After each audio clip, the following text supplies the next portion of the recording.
За Барселоны мэдээ одоо 15 цаг 25 минут болж байгаа юм байна. За Улаанбаатарт мэдээж 11 цагийн зөрөө байгаа.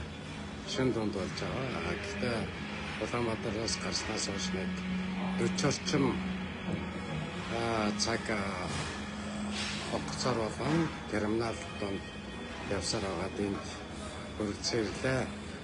За ямар тач COP30-ийн тухай би бас яагаад энэ тухай яриад байна вэ гэхээр хүмүүст бас мэдээлэл хүргье. Иргэжил 2026 онд 273 хоногийн дараа Монголын COP 17 зөвчөлтийн COP маань эхэлнэ.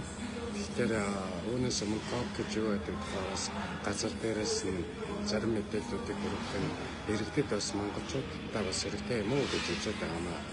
Ингээд одоогийн байдлаар энэ 57 мянган оролцогч COP 30-д уур амьсгалын COP 30-д бүртгүүлсэн байна.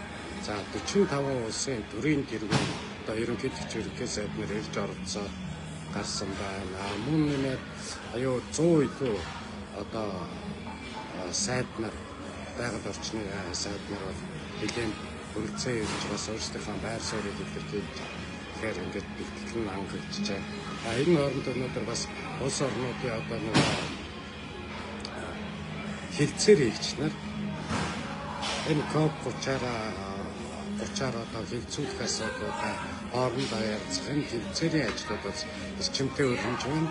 Ингээд бас та бүхэн Барселоны билгээс хэмжиж байна. Ингээд Монгол улсын засгийн газар үр дүнтэй оролцож өөрсдийнхөө санаачлагыг бас хүргэж чаднаа. Бид бол энд ямар нэг байдлаар туршлагаа судлаад юм уу танилцах аялал хийгээд байгаа хэрэг биш.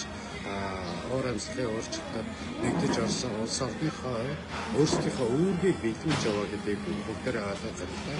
Ингэж энд бас оролцоотой байснаар эрхчил болох Монголын компани бас өөр улс орнуудын олон сайд одоо метрополитнууд ирж оролцож дэлхийн анхаарлын төвчөр Монголын зөвчлөлтийг дэлхийн анхаарлын төвд оруулах энэ үр дүнд хүрнэ гэдгийг бас бид нар ойлгох хэрэгтэй. Түүнээс энд бол зугаалга юм уу ямар нэг байдлаар одоо туршлага судлах, танилцах гэдэг зүйлийг үзэж харах гэдэг зүйлээр яваад байгаа ажил биш ээ гэдгийг бас бид нар ойлгож авах хэрэгтэй маа. Ингээд та бүхэндээ цагийн зөрүү байгааг ойлгож байгаа. Тэгээд та бүхэндээ барьцаад болж байгаа энэ COP-ийн асуудлыг тогтмол богино мэдээллийг өгөө явна. Бас та бүхэн маань шеэрлэж бусдаа өргөж Монгол COP болохын ач холбогдолын тухай ярих хэрэгтэй. Би бас одоо зарим уулзалтуудыг хөтлөж эхэлж байгаа. Энэ уулзалтууд хийхээр ихнээсээ хилцээрүүд нь хилцэлтэн хийгдээ явж байна.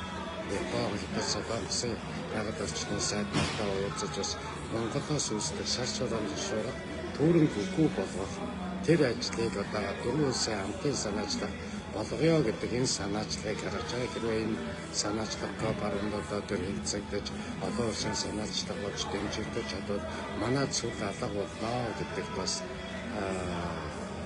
том үр дүн гарна гэж үзэж байгаа маа. Ингээд баярлалаа.